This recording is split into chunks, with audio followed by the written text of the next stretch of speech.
everyone, this is Lisa from Life in Layouts, and today I have a process video using the May 2019 page maps, and I'm going to be using this double page layout to create a birthday layout using this Let's Be Mermaids.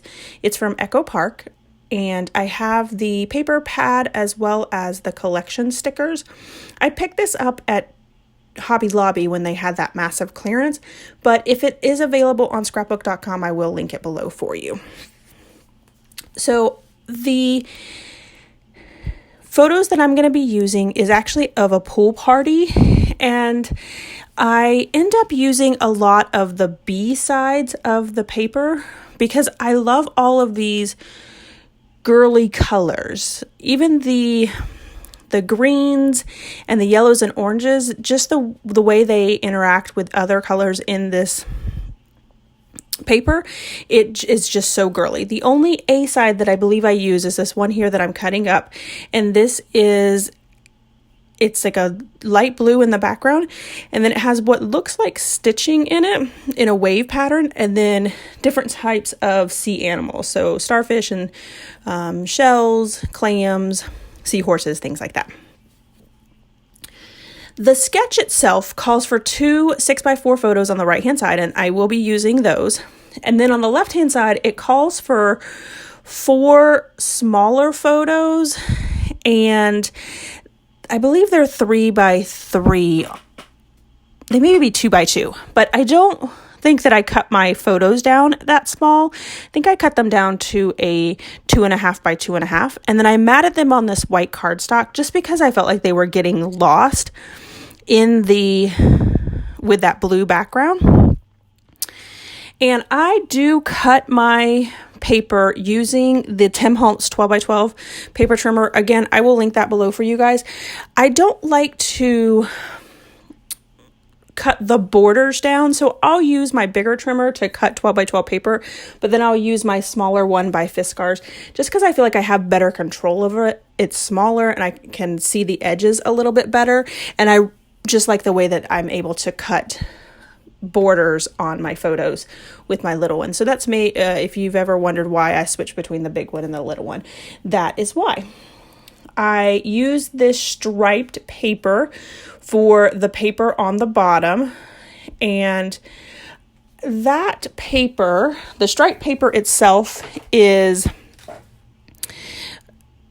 an inch long, and then this purple paper here, it's only 1/4 of an inch. It's just the bubbles. I think that's such cute paper. And then this green paper that I'm cutting here, this paper is 3 inches. And I cut the blue background paper up kind of funky because I think I looked at the sketch differently than I should have. So on the right hand side, it is 8 inches, and on the left hand side, it is 5 inches.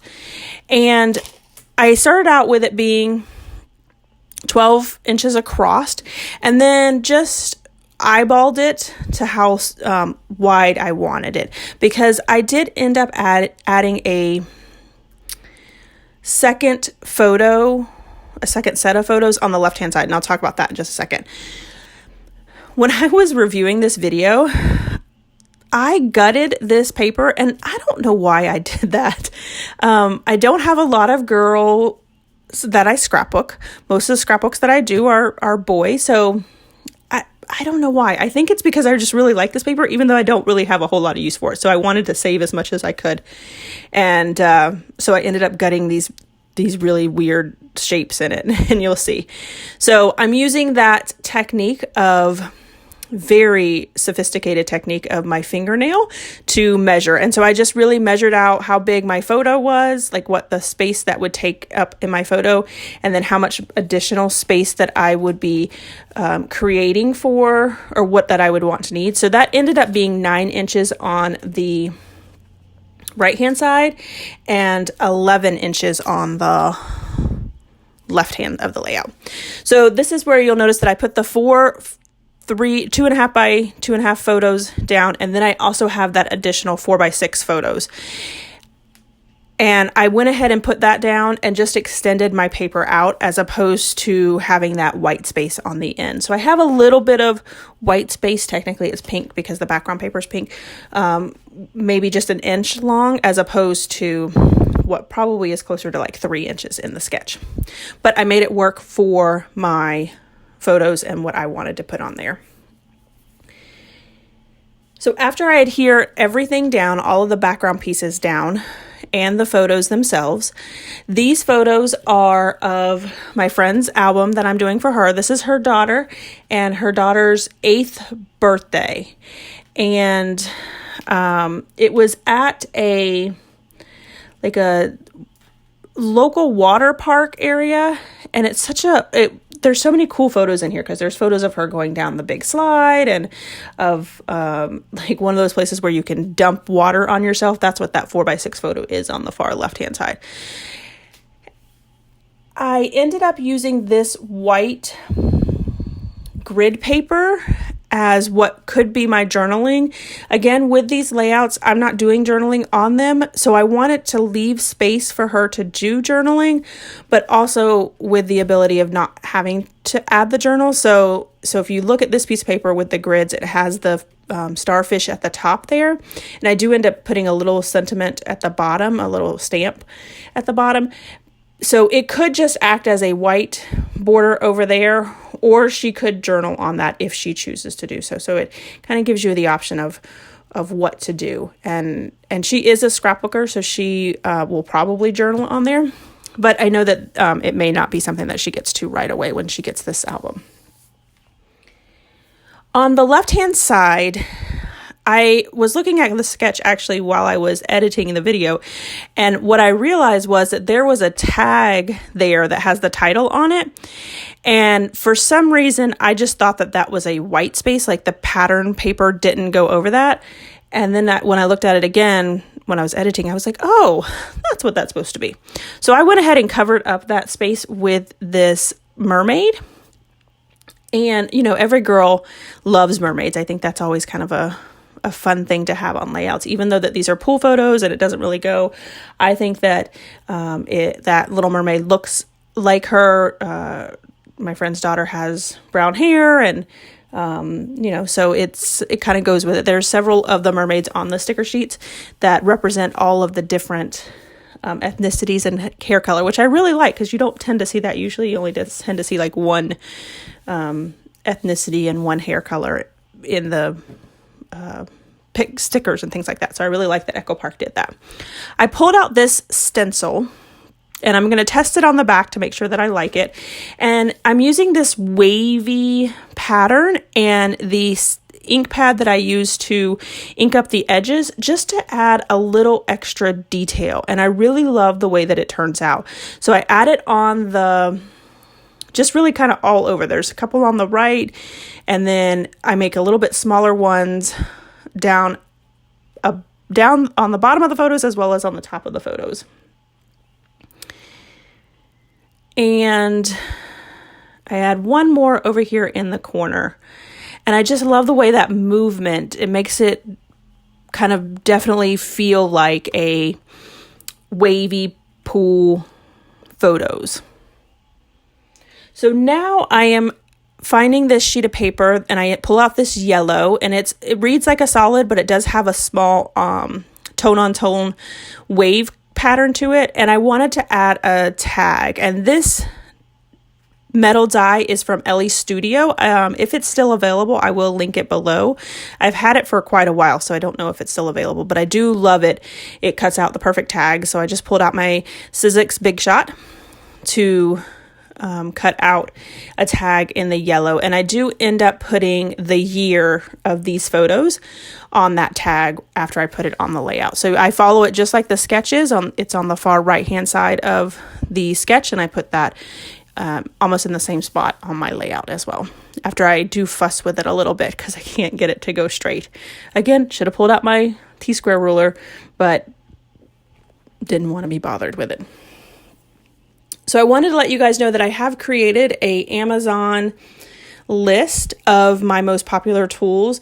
It includes my trimmers, my ATG, things like that, things that I use most frequently in my layouts, so that if you do see something that I may not mention because I do use it all the time, just check out that Amazon list below for that. I did add a small little tag that says fun times on the right hand side, and then I'm using these gold thickers. They're foam stickers to spell out 8th birthday. And what I decided to do was, I really wanted the TH of 8th to be in there, but I didn't want it to be a full letter like the word birthday. So I just cut off the stems of it, and I really like the way that came out because it does look like it's in that upper script or superscript where it's smaller up there in the corner, but it is the exact same font as the other layout. So I'm glad that I was able to do that with that T and H. These buttons are from Basic Gray, and they just happened to be on my desk when I was doing this layout because I had done a Basic Gray layout before, and they worked perfectly. The green and that raspberry color and the white buttons just work perfectly with the colors of this layout. That raspberry button is a little bit darker, but I like the way that it kind of does a little contrast to the pinks in this layout. Then I add a little fish, and then this sticker actually says happy birthday, so I was surprised to find that on this mermaid sheet, so I went ahead and added that. And then these are like little gears that were also on there, so I added that in the orange, yellow, and blue right next to the happy birthday. And then I realized that I wanted to do some stamping on this, so I pull out my stamps. These are from Ellie's Studio as well. If it's still available, I will link below. I believe it's their Noteworthy collection. So on the left-hand side, I just stamped the word so much fun, and it has a couple of arrows pointing to the right-hand side. And then this has become one of my favorite stamps. It's just a little heart with a circle around it, and I've added it to a lot of layouts recently. So I add it to 2 to the left-hand side, and then also 2 on the right-hand side. And then I saw this little stamp that says, life is made out of special moments like this. And I thought that that was perfect for this birthday layout as well. So I added it towards the bottom there. I think I told you guys about that before. So if she doesn't decide to journal on this layout, she does have a little sentiment there about special moments. And then the last thing that I'm going to do is add these 2 wood veneer hearts that have a gold heart in the middle of it. And then that is it for my layout. Here is the full layout as well as a few close-up shots for you guys. Thanks everyone for watching. I really do appreciate each and every one of my subscribers. If you like this video, if you wouldn't mind giving me a thumbs up, I'd really appreciate it. If you haven't done so already and you want to see more double page layouts, make sure you hit that subscribe button. If you have any questions or comments, I would love for you guys to leave those below. I love hearing your thoughts and opinions on my layouts and suggestions on how I can make them better. All right, everyone, I hope you have a scrappy day.